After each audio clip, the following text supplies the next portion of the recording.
वट सावित्री व्रत कथा स्कंद पुराण में बताया गया। हर सुहागन स्त्री को वट सावित्री व्रत की पूजा करने के बाद वट सावित्री व्रत की कथा का पाठ जरूर करना चाहिए। स्कंद पुराण में बताया गया है कि वट सावित्री की कथा का पाठ करने से, देवी सावित्री का ध्यान पूजन वट वृक्ष के नीचे करने से सुहाग की उम्र लंबी होती है और पति का प्रेम और सुख बना रहता है। इससे माता सावित्री की कृपा से घर में उन्नति भी होती है। तो आइए विस्तार से जानते हैं वट सावित्री व्रत कथा जैसा पुराण और पुस्तकों में दिया गया है, और साथ जानते हैं वट सावित्री व्रत की पूजा विधि, देवी सावित्री कौन है और किसी विधि विधान से वट सावित्री व्रत को करना चाहिए। तो वट सावित्री व्रत का संपूर्ण लाभ पाने के लिए हिंदी में पढ़ें स्कंद पुराण में वर्णित वट सावित्री व्रत की कथा विस्तार से। वट सावित्री व्रत कथा का वर्णन स्कंद पुराण में है। स्कंद पुराण में देवी सावित्री के पति सत्यवान की मृत्यु हो जाने पर सावित्री द्वारा पति के प्राण वापस लाने की कथा का जिक्र वट सावित्री व्रत कथा में किया गया है। इस कथा के विषय में कहा गया है कि यह कथा सौभाग्य प्रदान करने वाला है, इसलिए वट सावित्री व्रत के दिन वट वृक्ष के नीचे सुहागन स्त्रियों को वट सावित्री व्रत की इस कथा का विस्तार पूर्वक पाठ करना चाहिए और सुहागन महिलाओं को इस कथा को सुनना चाहिए। इससे सुहाग की उम्र लंबी होती है और वैवाहिक जीवन में प्रेम और सुख समृद्धि की प्राप्ति होती है। वट सावित्री व्रत कथा हिंदू धर्म में एक महत्वपूर्ण कथा है जो विवाहित महिलाओं द्वारा अपने पति की लंबी आयु और परिवार की सुख समृद्धि के लिए व्रत के रूप में मनाई जाती है। इस व्रत की कथा का मुख्य पात्र सावित्री और सत्यवान है। देवी पार्वती जी ने कहा, हे देवताओं के भी देवता, जगत के पति शंकर भगवान प्रभास क्षेत्र में स्थित ब्रह्मा जी की प्रिया जो सावित्री देवी है, उनका चरित्र आप मुझसे कहिए, जो उनके व्रत का महात्म्य हो और उनके संबंध का इतिहास हो, एवं जो स्त्रियों के पतिव्रत्य को देने वाला, सौभाग्यदायक और महान उदय करने वाला हो। तब शंकर भगवान ने कहा कि हे महादेवी, प्रभास क्षेत्र में स्थित सावित्री के असाधारण चरित्र को मैं तुमसे कहता हूँ। हे जावित्री स्थल नामक स्थान में राजकन्या सावित्री ने जिस प्रकार से उत्तम वट सावित्री व्रत का पालन किया। मद्र देश में एक धर्मात्मा राजा रहता था जो सभी प्राणियों के हित में तत्पर रहता था। उसका नाम अश्वपति था। धर्मात्मा, क्षमाशील, सत्यवादी होने पर भी राजा संतान रहित था। एक समय वह राजा प्रभास क्षेत्र में यात्रा करते हुए पहुंचा और सावित्री स्थल पर आ गया। वहां पर राजा ने अपनी रानी के साथ इस व्रत को किया जो सावित्री व्रत नाम से प्रसिद्ध सभी प्रकार की कामनाओं को पूर्ण करने वाला है। भूभुर्वः स्वः इस मंत्र की साक्षात मूर्ति बनकर स्थिति श्री ब्रह्मा जी की प्रिया सावित्री देवी उस राजा पर प्रसन्न हुई। कमंडलू को धारण करने वाली वह सावित्री देवी दर्शन देने के बाद पुनः अदृश्य हो गई। लेकिन देवी के दर्शन के पुण्य से कुछ दिनों बाद राजा अश्वपति के घर देवी के समान रूप वाली कन्या का जन्म हुआ जो देवी सावित्री के अंश से ही उत्पन्न हुई थी। देवी सावित्री की प्रसन्नता से प्राप्त तथा सावित्री की पूजा करने के बाद उत्पन्न कन्या का नाम भी सावित्री रखा गया। वह राजकन्या देवी लक्ष्मी के समान शोभित होती हुई बढ़ने लगी और धीरे धीरे सुकोमल अंगों वाली वह कन्या यौवनावस्था को प्राप्त हुई। नगरवासी उस कन्या को देखकर यही समझते थे कि वह कोई देव कन्या है। कमल के समान विशाल नेत्रों वाली एवं तेज से अग्नि के समान प्रज्वलित होती हुई वह सावित्री महर्षि भृगु द्वारा कहे हुए सावित्री व्रत को करने लगी। लक्ष्मी के समान सुशोभित वह कन्या एक दिन देवी सावित्री की पूजा के बाद पिता पास खड़ी हो गई। उस समय पुत्री की युवावस्था को प्राप्त हुई देखकर राजा ने मंत्रियों से सलाह किया। इसके बाद राजा ने सावित्री से कहा, हे पुत्री, तुम्हें योग्य वर को देने का समय आ गया है। मुझसे कोई तुम्हें मांगने के लिए भी नहीं आता और मैं भी विचार करने पर तुम्हारी आत्मा के अनुरूप वर को नहीं पा रहा हूं। अतः हे पुत्री, देवताओं के निकट मैं जिस तरह से निंदनीय ना हूं वैसा तुम करो। मैंने धर्मशास्त्र में पढ़ा और सुना भी है कि यदि पिता के गृह में रहती हुई विवाह के पहले ही जो कन्या रजोधर्म से युक्त हो जाती है उसके पिता को बड़ा पाप लगता है। इसलिए हे पुत्री, मैं तुमको भेज रहा हूं कि तुम स्वयं ही अपने योग्य वर ढूंढ लो। वृद्ध मंत्रियों के साथ शीघ्र जाओ और मेरी बात को मानो। इसके बाद जैसा कहते हैं वैसा ही होगा।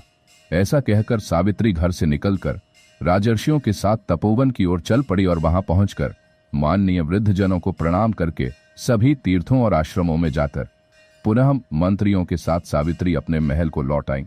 यहाँ सावित्री ने पिताजी के साथ देवर्षि नारद जी को बैठे हुए देखा। आसन पर बैठे हुए नारद जी को प्रणाम करके मुस्कुराती हुई जिस कार्य के लिए वन में गई थी, सारी बातें कहने लगी। सावित्री बोली, हे नारद जी, शाल्व देश में धर्मात्मा द्युमत्सेन नाम से विख्यात एक क्षत्रिय राजा है जो दैवयोग से नेत्रहीन हो गए हैं। रुक्मी नामक उनके एक सामंत ने उनसे राजपाट छीन लिया है और वह अपने पुत्र और पत्नी के साथ वन में रह रहे हैं। उनका पुत्र सत्यवादी और धर्मात्मा है, उसे ही मैंने मन ने पति रूप में वरण किया है। नारद जी सावित्री के वचनों को सुनकर बोल पड़े, हे राजन, सावित्री ने यह बड़ा कष्टप्रद कार्य कर डाला। बाल बुद्धि होने से इसने केवल गुणवान समझकर सत्यवान को वरण कर लिया। सत्यवान बूढ़े बनाता है और घोड़े का चित्र भी बनाता है, इससे उसे चित्राशु भी कहते हैं। सत्यवान दान और गुर में रंतिदेव के शिष्य के समान है, ब्राह्मणों की रक्षा करने वाला और सत्यवादी है। राजा ययाति के समान उदार, चंद्रमा के समान प्रिय लगने वाला, रूप में दूसरे अश्विनी कुमार के समान और द्युमत्सेन के समान बलवान है।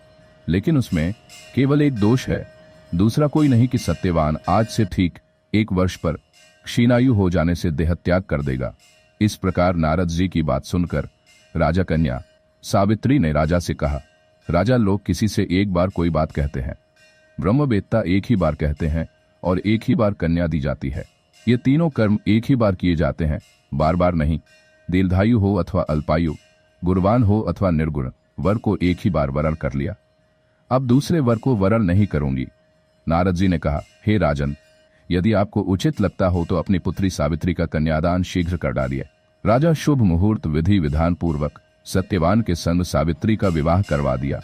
सावित्री अपने पति को पाकर ऐसे प्रसन्न थी जैसे उसे पुण्यवान पुरुष स्वर्ग को पाकर प्रसन्न होता है।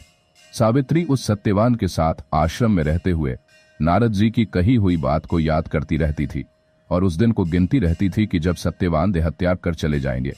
जब सत्यवान के मरण के केवल 3 दिन शेष रह गए, तब सावित्री ने निराहार रहने का व्रत लिया और तीसरे दिन सुबह स्नान करके देवता और पितरों का पूजन किया। फिर सास ससुर की चरण वंदना करके वह भी पति के साथ जंगल की ओर चल पड़ी। जंगल में लकड़ी काटते काटते अचानक से सत्यवान के सिर में दर्द होने लगा। सावित्री ने कहा कि आप कुछ देर मेरी गोद में सिर रखकर सो जाइए, फिर हम आश्रम की ओर चलेंगे। जैसे ही सत्यवान सावित्री की गोद में लेटे, वैसे ही सावित्री ने देखा कि सांवले पिंगल वर्ण वाले किरीटधारी पीत वस्त्र पहने हुए साक्षात सूर्य के समान उदित हुए पुरुष उनके सामने खड़े हैं। सावित्री ने उन्हें प्रणाम किया और उनसे पूछा कि आप कौन हैं। इस पर यमराज ने कहा कि मैं सब प्राणियों के लिए भयंकर और कर्मानुसार उनका उचित दंड देने वाला यम हूं। सो हे पतिव्रता सावित्री, समीप में पड़े हुए तुम्हारे पति की आयु समाप्त हो गई है, इसे यमदूत पकड़कर नहीं ले जा सकेंगे, इसलिए मैं स्वयं आया हूं। ऐसा कहकर फांस के लिए हुए। यमराज ने सत्यवान के शरीर से अंगुष्ठ मात्र शरीर वाले जीवात्मा को बलपूर्वक निकाल लिया। इसके बाद यमपुरी की ओर चलना शुरू किया। सावित्री भी यम के पीछे पीछे चलने लगी। यमराज ने सावित्री से कहा कि कोई भी जीव बिना आयु समाप्त हुए यम मार्ग से नहीं जा सकता। सावित्री ने यमराज से कहा कि आप जैसे सज्जन पुरुष के साथ मैं चल रही हूं, मेरे पति आपके साथ हैं, तो मुझे आपके साथ चलने में कोई शर्म और ग्लानि नहीं हो रही है। दूसरी बात, स्त्रियों के लिए इस पृथ्वी लोक में पति को छोड़कर कोई अन्य स्थान नहीं है, इसलिए मैं आपका अनुगमन कर रही हूं। सावित्री की मधुर बातें सुनकर यम ने कहा कि मैं तुम्हारी बातों से प्रसन्न हूं, इसलिए जो इच्छा हो वर मांग लो। सावित्री ने तब यमराज से अपना खोया हुआ राज्य, सास ससुर की आंखों की रोशनी और 100 पुत्रों का वरदान मांग लिया। अपने वरदान में जाल में फंसकर यमराज ने सत्यवान की आत्मा को मुक्त कर दिया और सावित्री को लौटा दिया। सावित्री पति के साथ अपने आश्रम लौट आई। सावित्री ने सावित्री देवी का व्रत किया, जिसके प्रभाव से सास ससुर की आंखों की रोशनी लौट आई, इनका राज्य भी मिल गया और 100 पुत्र हुए। बट सावित्री पूजा विधि शिवजी ने देवी पार्वती से कहा है कि सावित्री व्रत के दिन प्रातः स्नान करके सास ससुर का आशीर्वाद लेना चाहिए। वट वृक्ष की समीप बैठकर पंच देवता और विष्णु भगवान का आह्वान करें। 3 कुश और तिल लेकर ब्रह्मा जी और देवी सावित्री का आह्वान करें। इसके बाद जल, अक्षत, सिंदूर, तिल, फूल, माला, नैवेद्य, पान अर्पित करें। एक आम या अन्य फल लेकर उसके ऊपर से वट पर जल अर्पित करें। यह आम पति को प्रसाद रूप में खिलाना चाहिए।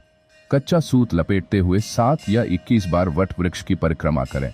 वैसे 108 बार वट वृक्ष की परिक्रमा को सर्वोत्तम माना गया है। इस व्रत का पारण काले चने से करना चाहिए, क्योंकि काले चने के रूप ने ही सावित्री को उसके पति के प्राण यमराज ने लौटाए थे।